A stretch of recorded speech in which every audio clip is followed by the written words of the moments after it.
Hi everyone. Some workflows take a long time to finish, and usually because the same steps have to run over and over again for many rows. But there is a way to speed this up, and not by changing the nodes, but by running it in parallel. Let me show you an example of such a slow workflow. It takes in some countries from an Excel list. It asks ChatGPT what the capital is plus some other info, and it writes it back to the Excel list. So now let's execute this. So it's 1, 2, 3, 4. So it goes over all the items in the Excel list. So this workflow is doing what we asked it to do, but just one at a time. So now if we go to the Excel list, you see the workflow did what it had to do. But now how to make this faster? Instead of trying to make the nodes faster, I'm going to change how the workflow executes. And the goal is simple: allow multiple executions at the same time. And we do that by using sub-workflows. N8N has a very nice feature to do this. We select the nodes that you want to be in the sub-node. You right-click on them and then convert these nodes to a sub-workflow. I'm gonna give it a name. So, parallel sub-workflow, confirm. But this is not all, we need to change some things. Go into the details of this one, and at the bottom note this must be run once for each item, and then we need to set an option. This must be unchecked. I'm gonna save this, and now let's check what will happen. Workflow executed, and let's check our Excel list. Everything is here. If we go to executions and see the execution speed, the previous one, the slow version, did it in 21 seconds. This one with parallelization did it in 1.26 seconds. And if we look at the executions of our parallel sub-workflow, you see they all came in at exactly the same time. So instead of doing it one by one, it did it 1, 1, 1, 1, 1, 1. So all at the same time. So let me explain you what did happen.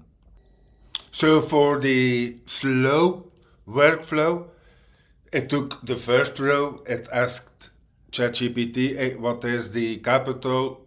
Okay, it got the answer. Then it went to the second one, then it went to the third one, and so on and so on. So the timeline is 1 second, 1 second, 1 second, 1 second. So for 20 rows, it would be 20 plus seconds. For 100 rows, would be 100 seconds. But what happens when you do it in parallel?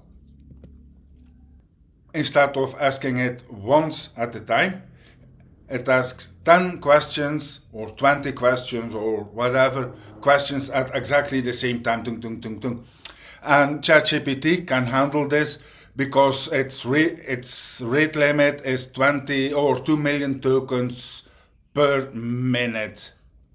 In this basic example, there is no problem hitting the rate limits.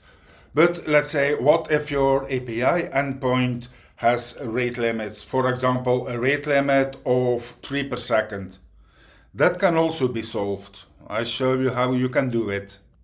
So we head back to our main workflow, and we add a loop function.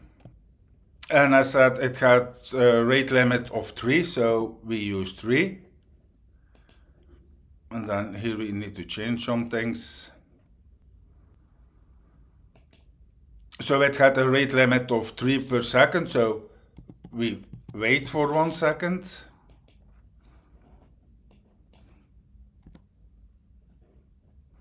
And after waiting 1 second, we go back to the main loop. Save this, and now if we execute it,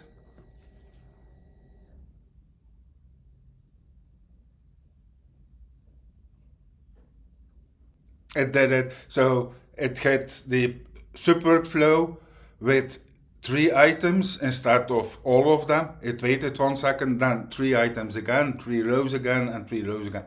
So this is how you can do that.